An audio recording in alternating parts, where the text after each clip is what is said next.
సమస్య లేకుండా జీవితం లేదా? సమస్యను మైండ్‌లో ఏ విధంగా అర్థం చేసుకోవాలి? సార్ ఇక్కడ ప్రాబ్లమ్ అనేది 2 రకాలుగా 2, 3 రకాలుగా చెప్తానండి ప్రాబ్లమ్ అనేది. ప్రాబ్లమ్ అనేది హ్మ్, మన ఆలోచన స్థాయి. ప్రాబ్లమ్ అనేది మన ఆలోచన స్థాయి. ప్రాబ్లమ్ అనేది గనక ప్రాబ్లమ్ అయితే అది ప్రతి వాడికి ప్రాబ్లమ్ అవ్వాలి. ఓకే. అంటే ఎట్లా చెప్పాలండి? ఇప్పుడు ఒక రూ. 5,000 ఖర్చుంది. రూ. 5,000 ఖర్చున్నప్పుడు రూ. 5,000 ఖర్చు అనేది ఒకడికి ప్రాబ్లమ్ అవ్వచ్చు. ఇంకోటికి అది అసలు సమస్యే కాకపోవచ్చు.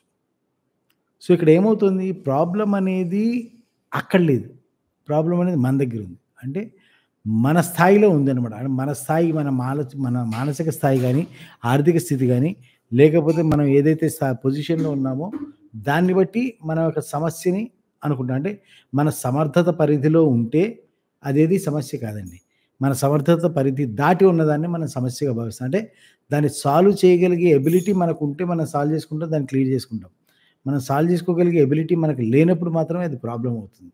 సో, అక్కడ ఏమవుతుంది? ఈ సమస్య అనేది వచ్చినప్పుడు అది మీ యొక్క సమర్థత పరిధిని పెంచడానికి మన్ని హిందీలో మజ్బూర్ అంటారు. తెలుగులో ఆహ్, బలవంతం చేస్తుంది. తప్పనిసరి పరిస్థితి క్రియేట్ చేస్తుంది. ఈ తప్పనిసరి పరిస్థితి క్రియేట్ చేసినప్పుడు ఈ తప్పనిసరి పరిస్థితి క్రియేట్ చేస్తుంది.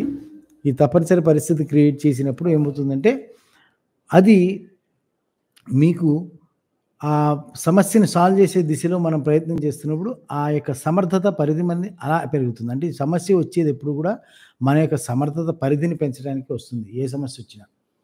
సో, ఆ సమస్యని మనం ఎలా చూడాలి అంటే, మన స్కిల్ సెట్ గాని, మన సమర్థతను గాని పెంచుకోవడానికి వచ్చినటువంటి ఒక అవకాశంగా చూడాలి. అలా చూడగలిగినప్పుడు మనం దాన్ని అతి శీఘ్రంగా అంటే దాని మీద ఎందుకొచ్చింది, ఏంటి అని చెప్పి గొడవ లేకుండా మనం దాన్ని పర్ఫెక్ట్‌గా మనం దాంట్లో సక్సెస్ కాగలుగుతాం. లేదా దాన్ని ఈజీగా సాల్వ్ చేయగలుగుతాం.